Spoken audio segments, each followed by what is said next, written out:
The Crucifix by Cimabue at Santa Croce circa 1265 is a wooden crucifix, painted in distemper, attributed to the Florentine painter and mosaicist Cimabue, one of two large crucifixes attributed to him. The work was commissioned by the Franciscan friars of Santa Croce and is built from a complex arrangement of 5 main and 8 ancillary timber boards. It is one of the first Italian artworks to break from the late medieval Byzantine style and is renowned for its technical innovations and humanistic iconography. The gilding and monumentality of the cross link it to the Byzantine tradition. Christ's static pose is reflective of this style, while the work overall incorporates newer, more naturalistic aspects.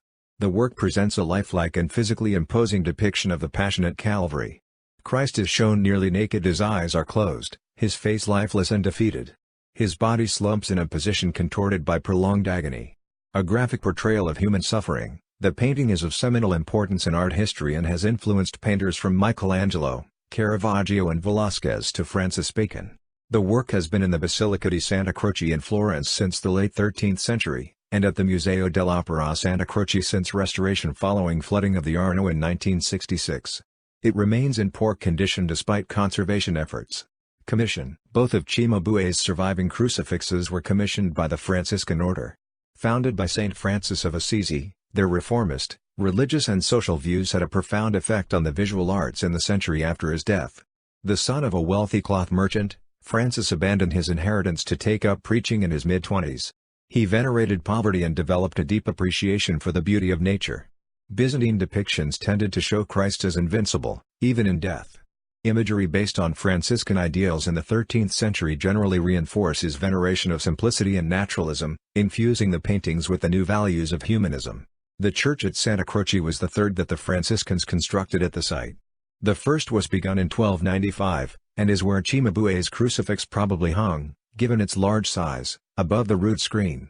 It was later positioned at the north transept, in the sacristy and by the entrance on the southern flank. Description: Cimabue achieves a masterful handling of color. Medieval churches tended to be extremely colorful, with frescoed walls, painted capitals, and gold leaf paintings.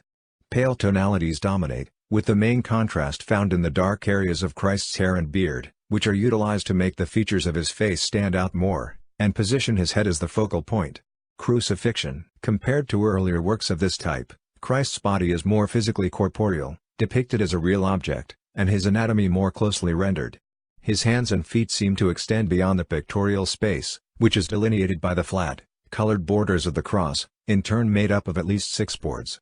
Both Christ's body and his semicircular nimbus are placed at angles which rise outwards and above the level of the cross.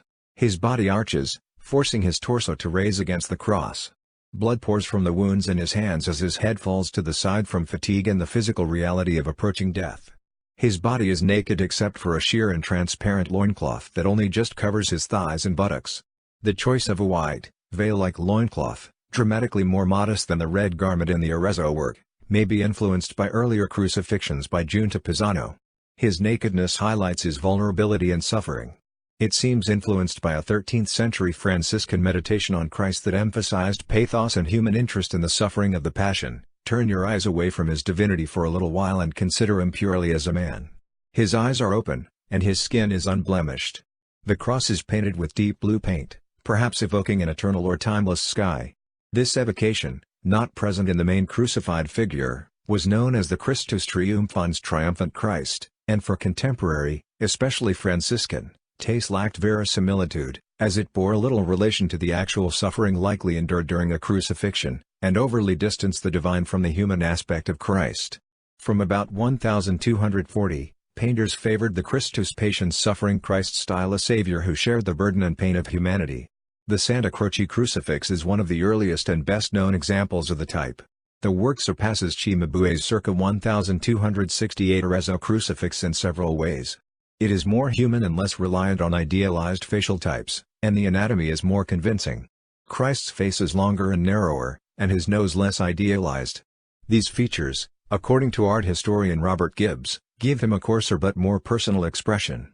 A similar approach is taken with the cloth in the background of the cross itself, which although highly ornamented, lacks the lavish ornamentation of the equivalent cloth in the Arezzo cross. His head hangs in exhaustion, and his hands bleed from the puncture wounds suffered during his nailing to the cross. His arms are placed higher above his head and strained to carry the weight of his body, which visibly slumps. His body takes on a dramatic, almost feminine curve, the result of the contortions forced upon a body nailed to a vertical support. The painting contains elements typical of Cimabue's representations of Christ, including the illusionism of the drapery folds, the large halo, long flowing hair, dark, angular faces and dramatic expressions. But in other respects it conforms to the then strict iconography of the 13th century.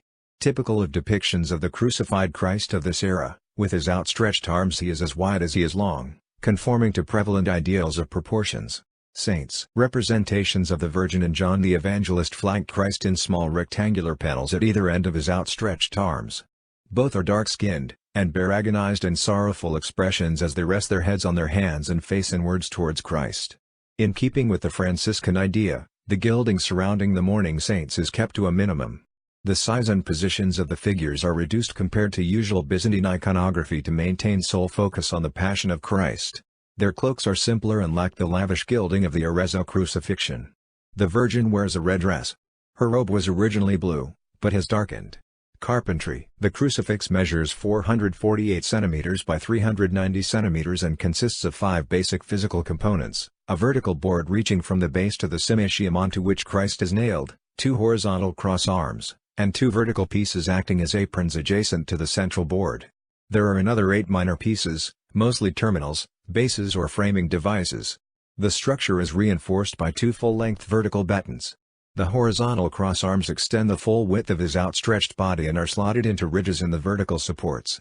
The timber would have been cut and arranged by carpenters before Cimabue applied his design and paintwork. Its dimensions are highly symmetrical and proportionate, probably influenced by the geometric ideals, ratios and rules of design of the ancient Greeks. The balance of measurements, especially between the width and height of the cross, seem derived from the sides and diagonals of squares, and dynamic rectangles. Cimabue was not rigid in his placement, however, and to accommodate the sway of Christ's body, altered the positioning of some of the boards on the lower half. Attribution. Due to lack of surviving documentation, it is difficult to attribute unsigned works from the period with any degree of certainty. The origin of the crucifix has often been contested, but is generally thought to be by Cimabue based on stylistic traits and mentions by both Vasari and Niccolò Albertini. It is relatively primitive compared to his 1290s works and is thus believed to date from his early period. According to Vasari, the crucifix's success led to the commissions at Pisa, Tuscany that established his reputation. Rejecting these views, Joseph Archer Crowe and Giovanni Battista Cavalcaselle in 1903 concluded that the Santa Croce crucifix in technical examination makes some approach to the Florentine master, but it is rather of its time than by the master himself. 1966 Damage and restoration. The crucifix was installed in the Church of Santa Croce at the end of the 13th century and remained there until 1966 when the banks of the Arno River burst and flooded Florence. Thousands of artworks were damaged or destroyed. The crucifix lost 60% of its paint.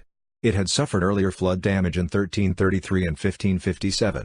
In 1966 it was on display in the lower Museo dell'Opera, which is at a lower elevation and closer to the waterline than the Santa Croce Church, where it was located during earlier floods. The water level reached the height of Christ's halo and took large tracts of paint when it retreated. The water deposited oil, mud and naphtha on the wood frame, which further swelled from soakage, forcing the panel to expand and bend, cracking the paintwork. A team of restorers led by conservators Umberto Baldini and Ornella Casazza at the Laboratorio del Restauro in Florence spent 10 years reapplying paint. They worked in an almost pointillist manner, with the aid of computer modeling. The tiny specks of pigment floating around the piece were recovered with pliers by staff wading in the water after the torrents had subsided. The wooden frame had significantly weakened, and it was necessary to separate it from both the gesso and canvas to prevent buckling as the reapplied paint dried. The restorers succeeded in returning the work close to its original appearance, and it was put back on public display in 1976. The international press covered the restoration. Since then the work has been lent to galleries outside Italy, the first time it had left Florence since its creation. According to the critic Waldemar Januszczak, it was brought around the globe in a curious, post-restoration state, part original artwork, part masterpiece of modern science, a 13th-century-20th century hybrid.